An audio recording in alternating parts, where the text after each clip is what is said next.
Well, it's Nazi in the studio right now for our co-op community connections. How is everybody doing this afternoon? We've got a wonderful group of experts joining us, and today we're going to be talking about the herbal interventions for endocrine health. I know I'm saying that wrong. So first off, let me introduce our guest for today. We've got Miss Sarah Woods Kender. She's a clinical herbalist and Reiki master, over 10 years of experience as an herbal practitioner. She owns Sacred Tree Herbals in Meredith and offers classes on beginning and advanced herbalism. How you say it for me, Sarah? I can never say it right. Herbalism. Thank you very much. We've also got Dr. Deborah Sellers. She's been practicing family medicine in the Granite State since 1992. Her focus is on creating a strong partnership with each individual and creating a unique treatment plan that utilizes plant medicine, nutrition, supplements, and so much more. Welcome, Dr. Sellers. Thank you. And we have also got from the Concord Food Co-op, Mr. Greg Lassard. Also, you might not know this about Greg, but he is also a world championship clog dancer. Welcome, Greg. Welcome. Thank you. That's next week's show. You already gave it away. Next week. He's very humble about his award. So, Greg, why don't you get us into this week's subject, because it is a very, very important one. Well, the subject is herbal interventions for endocrine health. So from very onset, I had to Google that. What is that? And after I read the description of it, I still wasn't quite clear. So I'm looking forward to Sarah and Dr. Sellers explaining that as a starting point. And one of you, we leave it. This is a weekly show, but we leave it for the wellness educators to pick the subject. So it was probably Sarah that maybe picked this subject, or maybe it was I don't know. But just jump right in. It's first of all is endocrine health, what is it and why is it important that we're even talking about it? Go ahead, Deb. Well, go ahead, Deb. Go right over to Deb. I said, okay, Sarah, you lead. And she said, oh no. And so anyway, both lead. I don't mind. I just don't want to hold my hand. So I have to say it's probably one of the most important topics for this very time with the pandemic, in that the stress, insomnia, infertility. There are so many organs. So you're looking at, to break it down, the pancreas, the adrenals, the thyroid, and the reproductive system are all endocrine glands.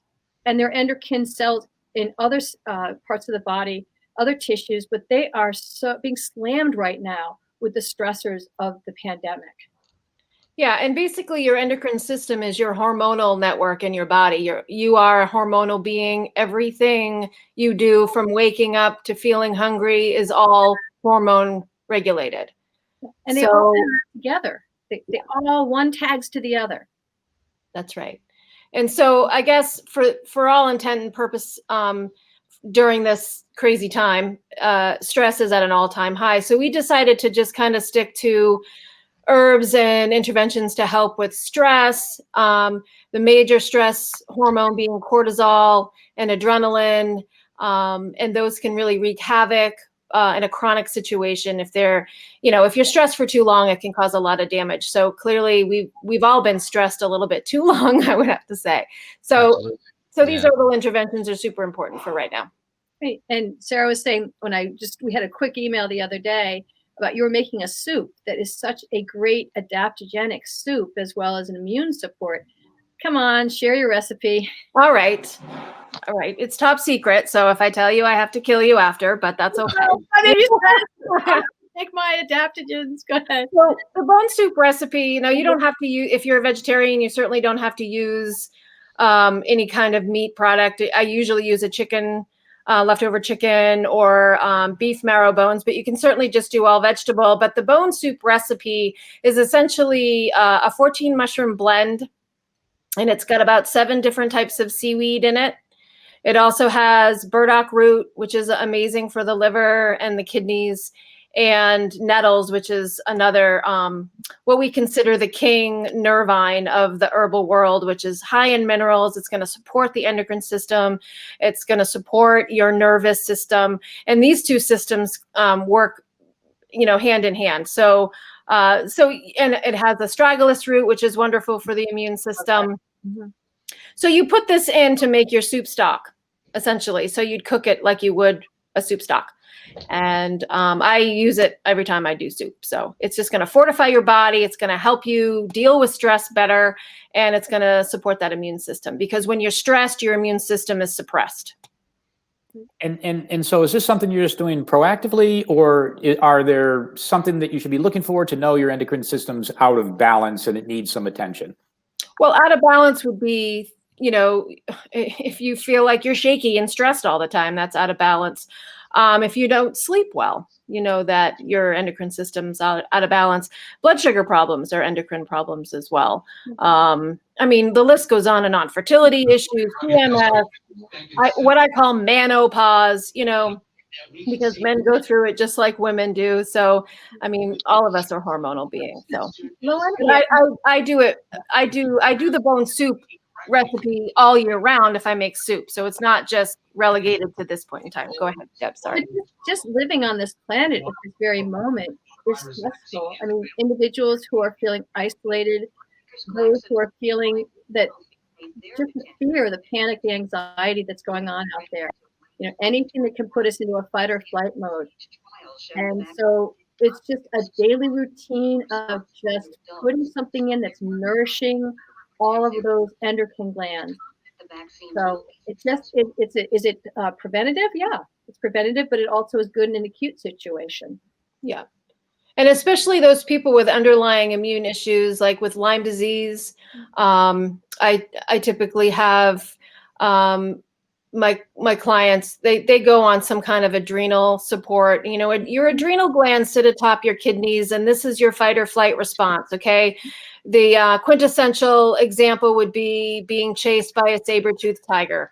Okay, so you're being chased by a saber-toothed tiger, and your adrenaline goes crazy and your cortisol goes crazy, and that for a short amount of time is helpful. But what these adaptogenic herbs do is help control that chronic response, and it really helps nourish the body and keep it back into balance. We think about nourishment as the nervines also. Sorry, Greg. Yeah, absolutely. So soup. Now, what if I don't have the time for making the soup, or I'm just not a soup chef? So any other alternatives that you would suggest? On and on. I think about something that when you say, okay, I don't have time, I don't want to go out and become an herbalist, I don't want to go out and be a naturopath, what can I go grab? I love tension tamer tea. And if you look at that, that has an amazing number of different plant medicine. I believe passion flower is in there and lemon balm. I'd have to go back and look at it. But there's so many good herbs that are out there that I would say, even in tea form, some of those that smell really good, like lemon balm, again, even peppermint. I don't think of that specifically as a calming, but it might be calming for some people. So jump in here because my brain's going a little dead on some of these more volatile oils. Oh, holy basil. Nervine. Yeah. Well, I love nettles. I love lemon balm. I use passion flower a lot.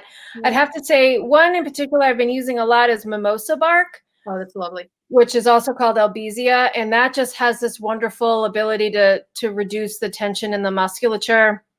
Golly gee, list goes on and on. I like to mix my herbs. So ashwagandha is really amazing at adapt, as an adaptogen, but it also has this nervine effect to it too. So it's a calming adaptogen as opposed to some adaptogens, which can give you more energy, which are okay. But if you're already high energy, you don't really want that necessarily. So this one's kind of a neutral adaptogen and I do a lot of powders. People can throw that in a smoothie, and then you're on your way.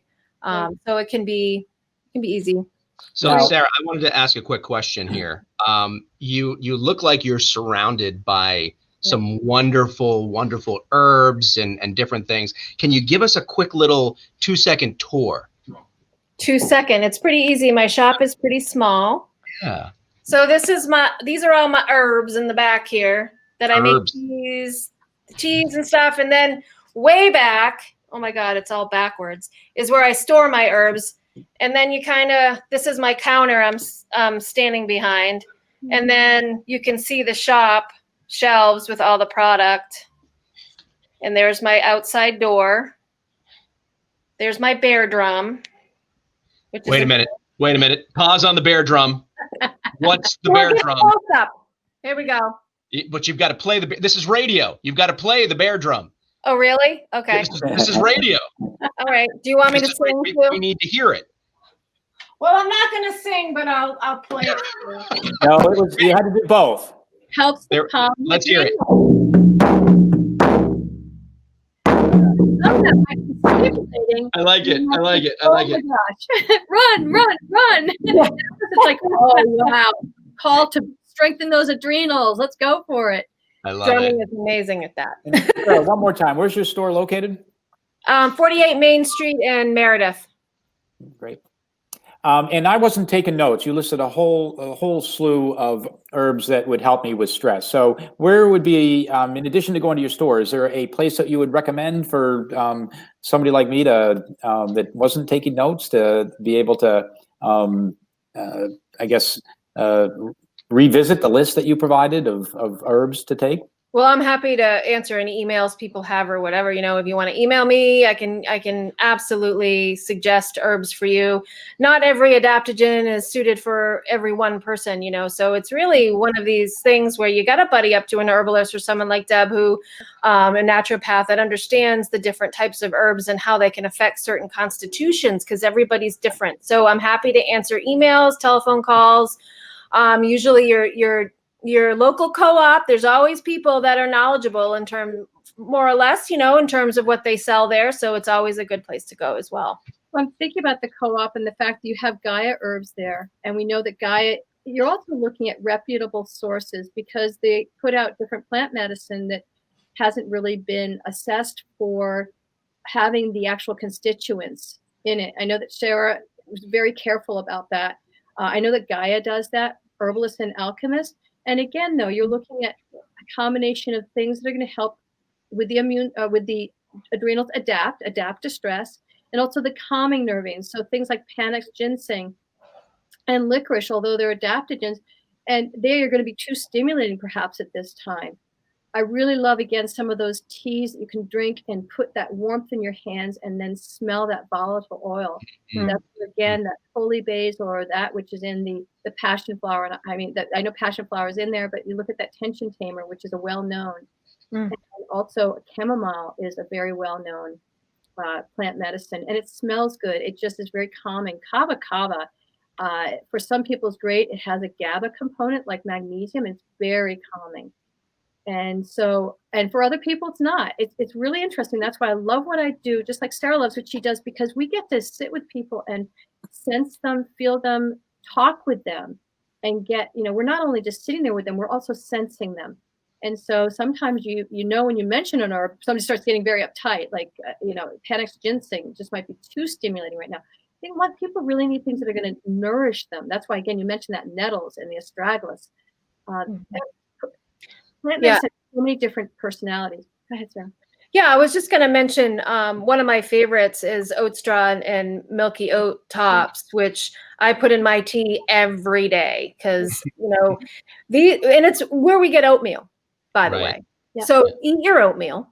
Okay. It's great fiber as well. Keeps you regular, which is all, your digestive system is an endocrine gland, by the way. Yep. It's one big endocrine gland, is like I like to say, but it's a super important piece to your endocrine system and your health in general. But milky oats, that's a restorative to the nervous system. It helps bring you down a couple notches, but it doesn't make you tired. So the longer you do it, the more often you put it in tea or eat your oatmeal, the more it's going to affect you positively. Right. Now, let me ask you guys a quick question. And, now that we're getting ready to cross over into winter, are there any seasonal teas, any seasonal herbs that you can recommend that'll help our system? Because like you said, we pretty much are what we eat. So is there anything seasonal that we're going to start seeing come out very soon? I can't think of seasonal per se, except more of the warming. So something with like a rubus tea with chai, a really nice one that has the warming spices in there. Again, that's where I go to kava because I think it's a little bit denser, a little bit heavier. For some people like green tea, which has L-theanine in it. And L-theanine, as some of us know, it's very calming. And for others, it's not. So people start tending towards more of they want the coffee. They want there are some great combinations that have coffee in it, with mushroom blends. Sarah, do you make anything like that? Of course. I have a True Brew line that's a coffee substitute line. One has mushroom in it, which is a chaga. I also have a hot cocoa I call Mushoko, which has got a mushroom blend in it. And so therefore that is something. And then you add a little turmeric and ginger and cinnamon and cardamom and cloves. And you start adding that in there. And so that's just going to help warm. And also I think of more of that as antimicrobial, antibacterial, antiviral. Yeah. Yeah. I got you. I think of eating seasonally too, so if you want to transpose that onto the herbal world, I would say for the winter time, I loved obviously the warming, right? Cinnamon, ginger, things like that, but root vegetables, we go for our root vegetables in the winter because we want to, we're storing a little more fat because it keeps us warm. Right. Yeah. So these root vegetables are so important for our health. So I would say your root herbs, your burdock root and kava's a root as well, so maybe reach for something that is more rooty. And then as we go into spring, we've got all these spring tonics and even the syrup, the sap coming out of the sugar maple is a wonderful tonic. When you boil it down, you concentrate the sugars, but if you just drink it right out of the tree, it's a perfect food for the springtime. And there's tons of spring herbs that I could recommend that are. I love it. We are just about out of time. We want to thank everybody for being here. We want to thank Sarah Woods Kender. Thank you so very, very much. Quickly give out your store's website so we can find out more about what you do there. Okay, so it's www.sarahsherbs.com. Downtown Meredith, Main Street. I'm kind of tucked in the back of 48 Main, so you'll see the big yellow building. Right. And Dr. Sellers, give out your website where we can find out more about you as well. So it's www.naturofm.com. That's short for Naturopathic Family Medicine. Most people find me by Dr. Deborah Sellers, Concord, New Hampshire. And I'm right here in Concord. And finally, Greg Lessard from the Concord Co-op. Concord Food Co-op. And I would encourage people to visit the website. We have our entire store online at an e-shop that's right there on our website. And membership, all the membership benefits. After I mentioned membership last time on the show, lots of new members signed up. So I would encourage individuals to check out the benefits of being a member of the Concord Food Co-op. Excellent. We want to thank everybody for joining us for the Co-op Community Connections. We'll see you next time. Thank you, guys. Thank you.